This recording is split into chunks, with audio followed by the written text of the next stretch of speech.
एक पंडित तुम्हें 7 वचन दिलाता है, दिलाता है नहीं दिलाता है? कोई खड़े होकर 7 वचन बचा सकता है? अरे मेरी शादी नहीं हुई मुझे याद है, तुमने कर ली, तुम्हें 7 वचन याद नहीं है? बताओ वो जय कुमार जी कहाँ गए? 7 वचन कौन कौन से थे?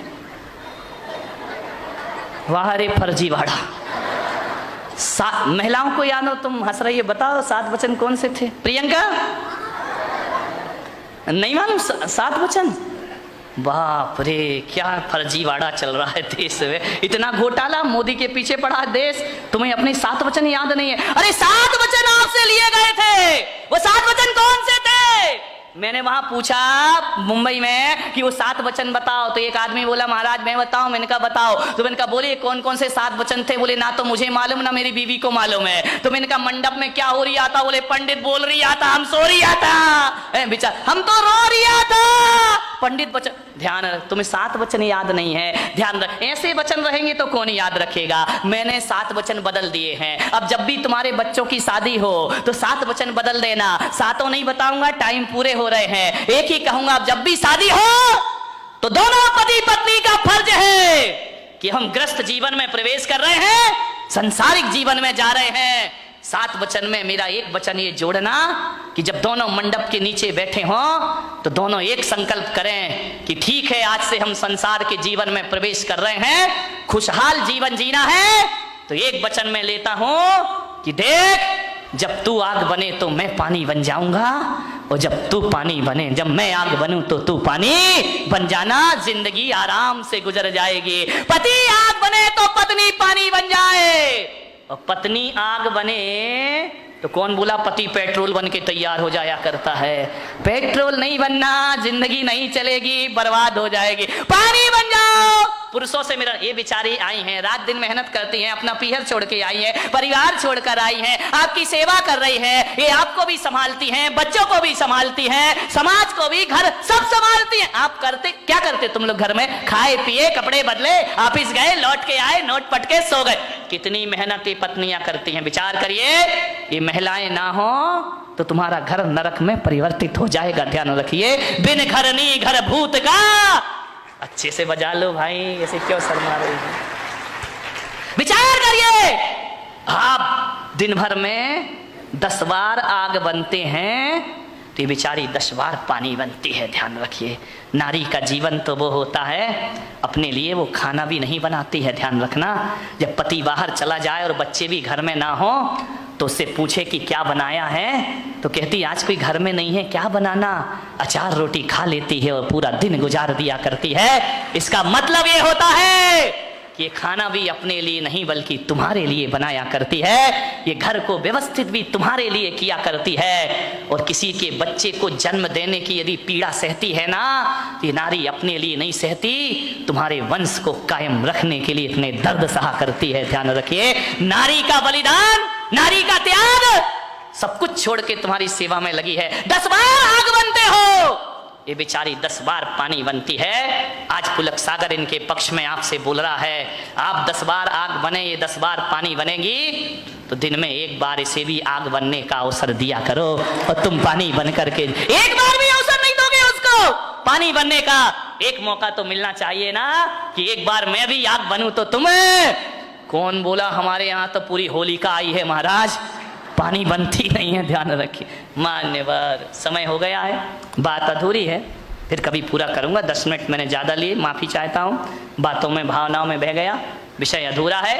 एक संकल्प करके यहाँ से उठना कि घर में 10 सदस्य हों या 50 या 2 सदस्य हों, मेरी बस एक बात मानना कि जब एक आग बने तो अपन को पानी बनने का प्रयास करना है। यदि पानी बन गए तो घर तुम्हारा बच जाएगा, खुशहालियां बचेंगी। बस थोड़ी देर पानी बन जाइए। पड़ोसी के भरोसे मत रहना कि हमारे घर में आग लगे तो पड़ोसी बुझाने आए। नग्न रहना कोई बच्चों का खेल नहीं है। दिन भर एक से एक रूप से स्त्रियां आती हैं, 1000 आकर्षण दिखते हैं, लेकिन 1000 आकर्षण के बीच भी जो निर्विकार और निर्वासना में जीता है वो दिगंबर सत्ता हुआ करता है। सोचना। एक आदमी ने, पत्रकार ने पूछा कि महाराज आप नग्न रहते हैं और स्त्रियां आपके पास आती हैं आपके कक्ष में, आपको कैसा लगता है? अरे मैंने कहा मुझे कैसा लगेगा? बोले नहीं आप बताइए, मैं जनरल प्रश्न पूछ रहा हूं। मैंने कहा मुझसे पूछ रहे कैसा लगता है?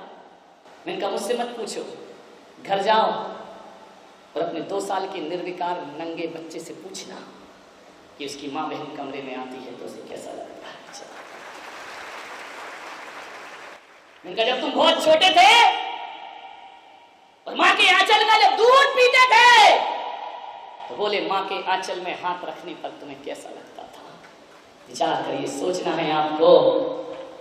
जब भी माताएं बहनें आती है ना तो मुझे ऐसा लगता है कि ये मेरी माँ है और मैं इनका छोटा सा बालक हूं।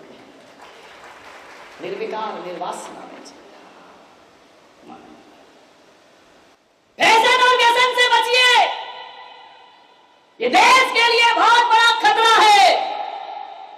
युवा पीढ़ी फैशन और व्यसन में जा रही है। पहले लोग मेरे पास आते थे तो जेब से बादाम गिरती थी, सुपारी गिरती थी, अक्षत गिरा करता था। अब आते हैं नमोस्तु करते हैं, माणिक चंद, विमल, लियो, बादशाह, गुरु। मैंने कहा कर दिया खाना गुरु को ही शुरू, अब क्या होगा तुम्हारा? गोल्ड मोहर। वाह रे आदमी, ये गिरता है आदमी के जेब से। ये चरित्र है हमारा। विचार करिए, गुटखा खा रहे हैं, शराब पी रहे हैं, सिगरेट पी रहे हैं। ध्यान रखिए मान्यवर, यदि बच्चे हमारे गलत काम ना करें उससे पहले बड़ों को अपने दर्पण में मुंह देखना चाहिए।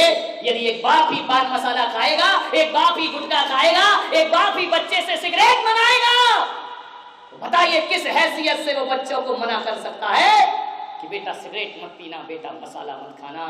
अरे युवा पीढ़ी को सुधारने से पहले हमारी प्रौढ़ पीढ़ी को अपना जीवन बदलना होगा। हमारे बुजुर्गों को, तुम तंबाकू खा रहे हो, तुम पान मसाला खा रहे हो और बच्चों से कह रहे हैं कि आप ऐसा मत करिए, आपकी बातों का कोई प्रभाव नहीं पड़ेगा। मान्यवर, एक माँ बाप अपनी औलाद को जिंदगी भर नहीं बदल पाते हैं और एक संत अपने आप के बच्चों को 1 घंटे के सत्संग में जीवन बदल के रख दिया। क्यों? क्योंकि हम जो करते हैं वही बोलते हैं। तुम केवल बोलते हो और करते नहीं हो। ध्यान रखिए, साधु जुबान से ही नहीं बोलता, साधु अपने जीवन से भी बोल करके दिखाता है। आपके बच्चे मेरा कहना मान जाते हैं। मैं कहता हूँ बेटे मंदिर जाना, हाँ महाराज जाऊंगा। मैं कहता हूँ बेटा सिगरेट नहीं पीना, हाँ महाराज नहीं पीऊंगा। आप जिंदगी भर का हो तो नहीं सुनेंगे। ध्यान रखें, क्यों? क्योंकि तुम्हारे ओंठों पर सिगरेट लगी है। ध्यान रखिए, आदर्श बनकर के दिखाइए। नशा मौत है, आज आपकी मौत है, कल परिवार की मौत है, एक दिन समाज की मौत है। और नशा यदि बढ़ते गया तो पूरे राष्ट्र की मौत है, और भी बढ़ा तो नशा पूरे विश्व की मौत हो जाया करता है। नशे में डूबती हुई ये युवा पीढ़ी समय से पहले सामूहिक आत्महत्या के दौर से गुजर रही है। ये आत्महत्या के अंधे कुएं में छलांग लगाएगी। मान्यवर ध्यान रखिए, क्या करेंगे आप? सरकार भी ऐसी दोहरी नीति जीती है कि एक तरफ तो सरकार ने कानून बना रखा है कि शराब पीकर कोई सड़कों में बहकेगा तो उसे पुलिस वाले उठाकर थाने में बंद कर देंगे। ध्यान रखिए, एक कानून ये है हमारे देश में। और दूसरी तरफ यही अंधी सरकार शराब की लाइसेंस देती है, शराब के ठेके देती है। अब जाकर के पूछो दिल्ली दरबार से, यदि शराब के धड़ल्ले से आप ठेके देंगे, लाइसेंस देंगे, तो पीने वाले खरीद के शराब पिएंगे, नहीं तो क्या नाली में डालेंगे? इतना बुद्धू तो हमारा भारत देश नहीं है। ध्यान रखिए, विचार करिए। आप सरकार की ये दोहरी नीति है, चोर से कहती है चोरी करो, तो साहूकार से कहती है जागते रहो। ध्यान रखिए, बदलना पड़ेंगी ये नीतियां। मैं ये नहीं मानता हूं कि सरकार बदलेगी, कुछ नहीं कर लेगी सरकार। क्या करेगी? वो भी मजबूर है। पीने वालों की जमात लगी, सरकार करे तो क्या करे? क्या बाबूलाल जी गौर जब मध्य प्रदेश के मुख्यमंत्री थे, उस समय मैं भोपाल में था, उन्होंने अतिक्रमण तोड़वा दिए। जो भी अपनी सीमा से बाहर मकान आया बुलडोजर चलवा दिया, और उनको कहा जाता था बुलडोजर मंत्री। जहां भी हो बुलडोजर चलवा देते थे। मैं उनसे कहा था एक दिन कि मकानों के अतिक्रमण को तो तुड़वा देते हो, बोतलों के अतिक्रमण को भी तुड़वाइए, देश का भला हो जाएगा, देश का कायाकल्प हो जाएगा। एक तरफ तो रहने वाले का मकान तोड़ डालते हो और हर चौराहे, हर गलियारे, हर नुक्कड़ पर शराब की दुकान भी खुलवाते हो। ध्यान रखिए, आज से मैं ये नहीं कह रहा हूं कि अतिक्रमण नहीं तोड़ना, बिल्कुल तोड़ना चाहिए।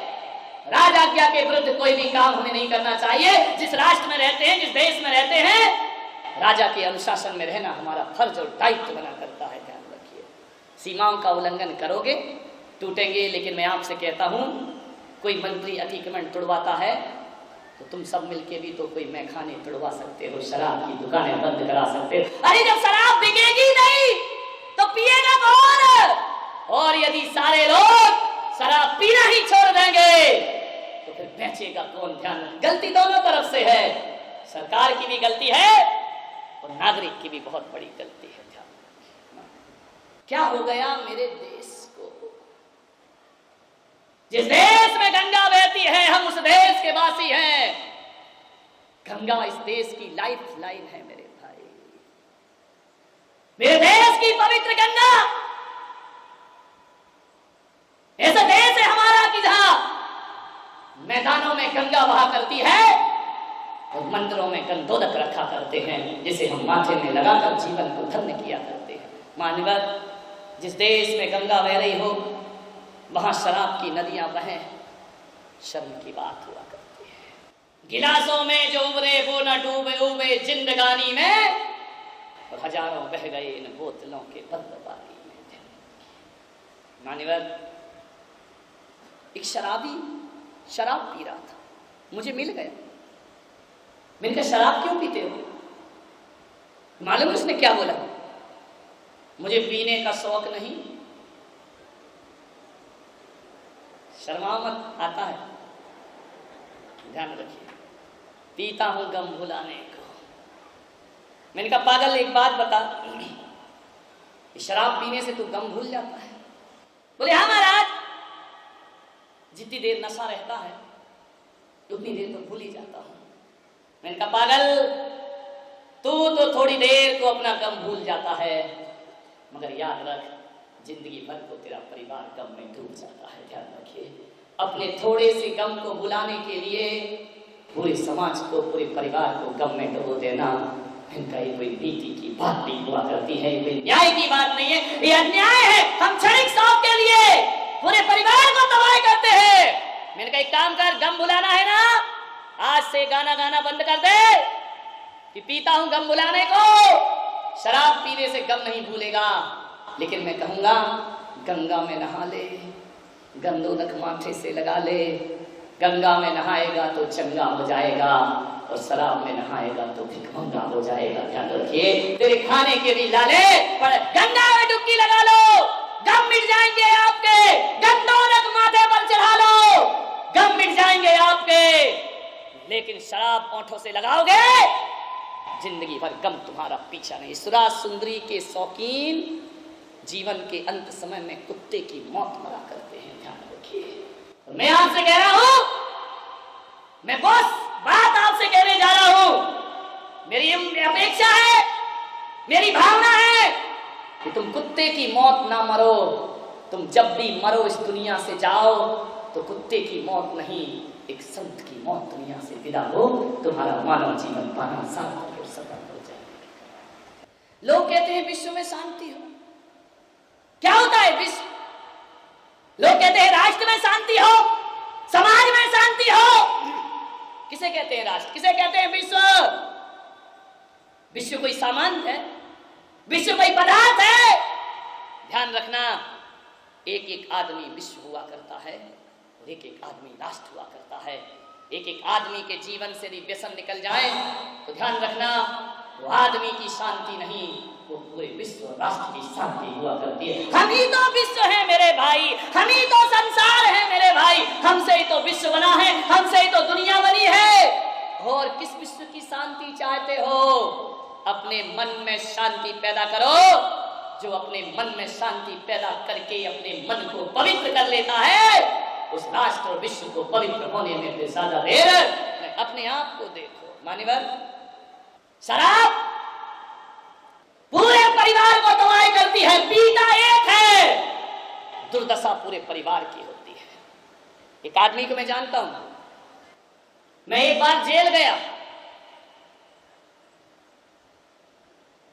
एक दिन के लिए प्रवचन करने, और कुछ मत लगावत कि मैंने कोई कांड किया इसलिए जेल गया। हर शहर में जाता हूं, प्रवचन करने गया, उपदेश देने गया। मेरे प्रवचन के बाद मैंने क्या देखा कि एक कैदी एक पेड़ के नीचे बैठा आंसू लुढ़का रहा है। मेरा वहां से गुजरना हुआ, मेरी निगाहें पड़ी उस पर, मैंने जाकर उसके सिर पे हाथ रखा। मैंने कहा, मेरे भाई रोते क्यों? बोले, महाराज मैं इसलिए रो रहा हूं कि 8 दिन बाद मेरी सजा पूरी हो रही है। 20 साल की सजा गुजार ली मैंने, अब मैं बाहर निकल रहा हूं, इसलिए मेरी आंख से आंसू आ रहे हैं। मैंने कहा, पागल, बाहर निकलते समय तो हर कैदी खुश होता है, पिंजरे से बाहर आता है, पक्षी आनंद में डूबता है। उसने मेरे पैर पकड़े, आंसुओं से पैर धो दिए कि महाराज चाहे कुछ भी करो, जेलर साहब से बोलकर मेरी सजा माफ मत करवाओ, मेरी सजा पूरी मत करवाओ। जितने दिन भी मैं जीना चाहता हूं इसी जेल के भीतर जीना चाहता हूं। मैंने कहा, अजीब आदमी है। अधीक्षक साहब मेरे साथ चल रहे थे। मैंने कहा, ये कैसा अजीब कैदी है, ये कहता है मुझे बाहर नहीं जाना है, मुझे यही रहना है, और मेरी सजा पूरे होते ही जेलर साहब मुझे जेल से बाहर कर देंगे। मैं बाहर नहीं जाना चाहता महाराज। मैंने कहा, वजह क्या है? जेलर ने कहा कि वो टूटा हुआ आदमी है महाराज, ये बाहर की दुनिया में प्रवेश नहीं करना चाहता है।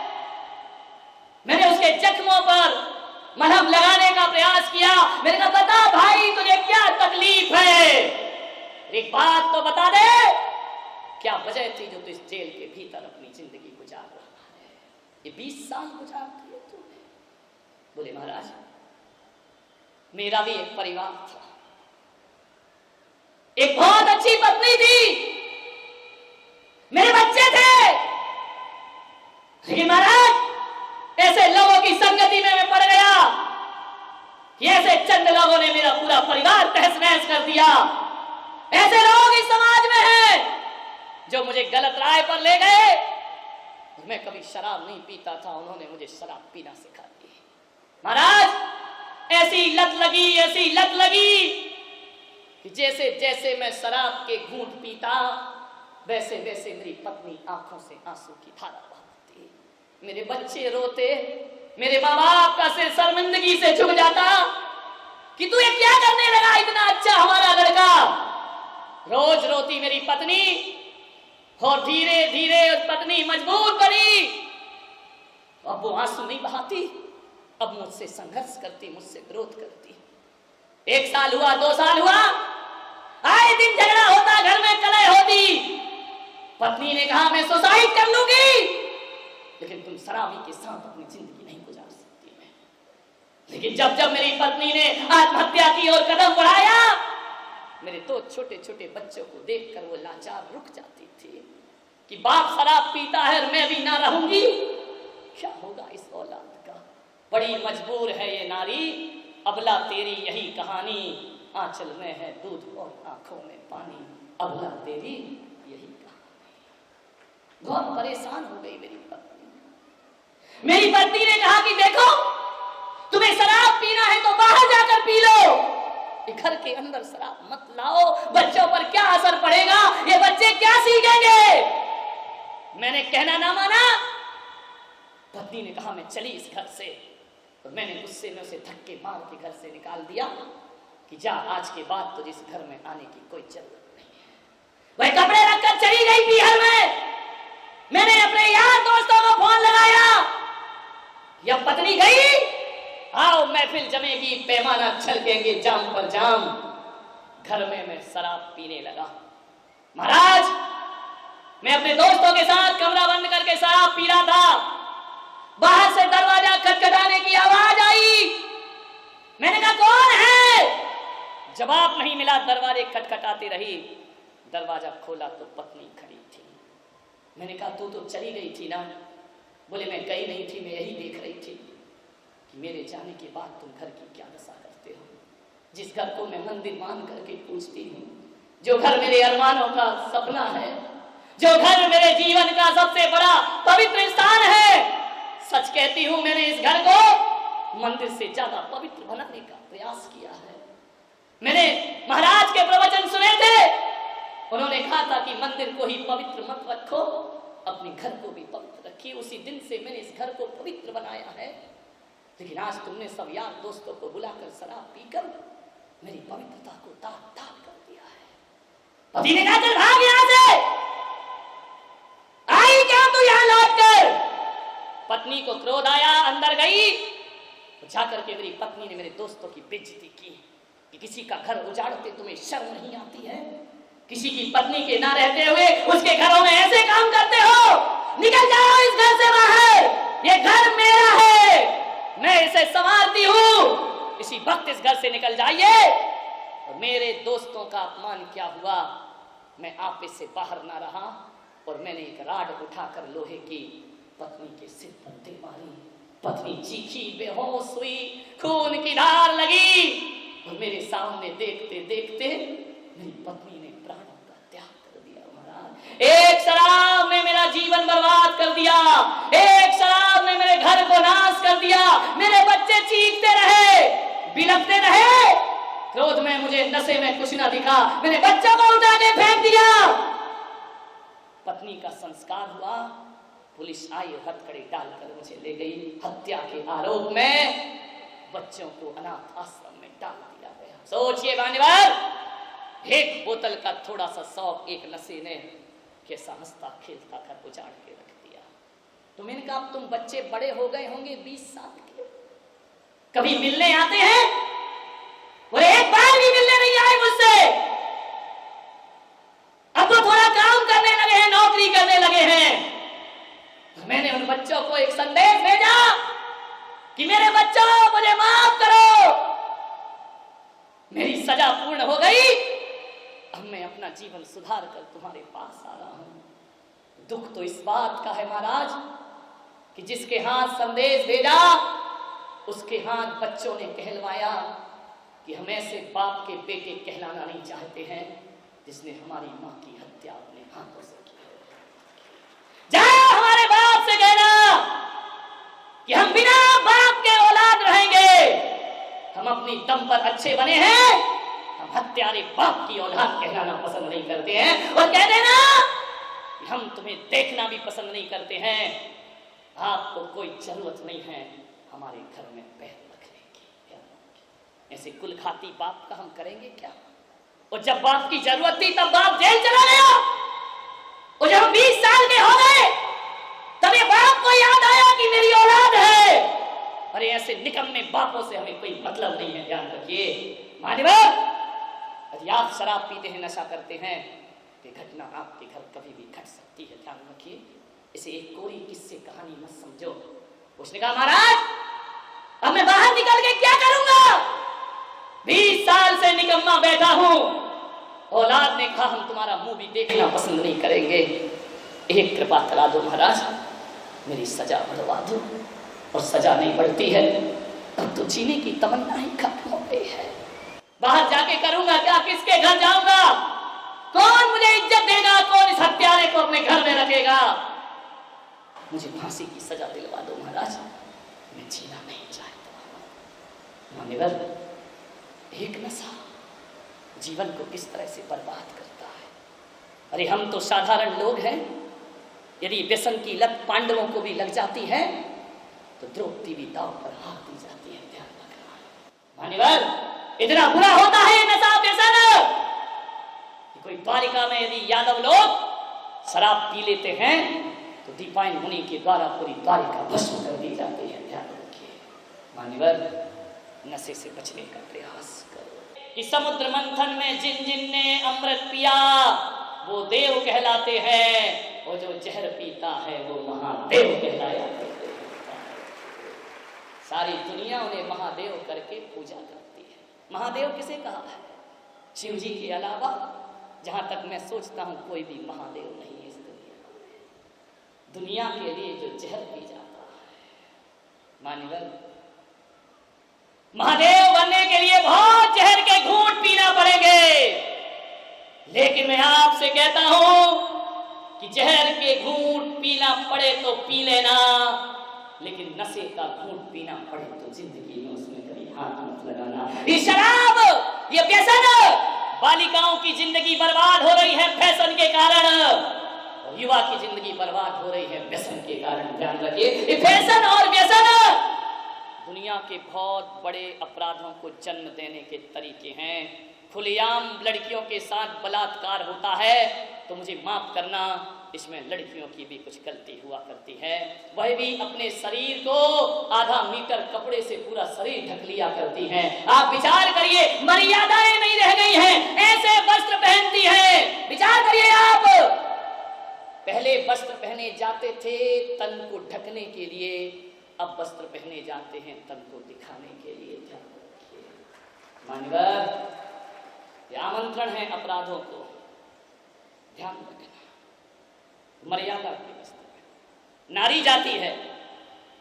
जैन समाज में दिगंबर समाज ऐसा है जिसमें साधु नग्न रहते हैं, लेकिन उनके यहां इतनी आज भी मर्यादा है कि वहां नारी को जब संन्यास दिया जाता है तो 16 हाथ की साड़ी जिसमें चेहरे के अलावा और कुछ दिखाई नहीं दिया करता है, एक नारी के संन्यास की व्यवस्था की गई है। मान्यवर, जब मैं इंदौर में था, मध्य प्रदेश के राज्यपाल श्री बलराम जी जाखड़ मेरी सभा में पधारे। बलराम जी जाखड़ से कहा गया कि ये नग्न दिगंबर संत हैं।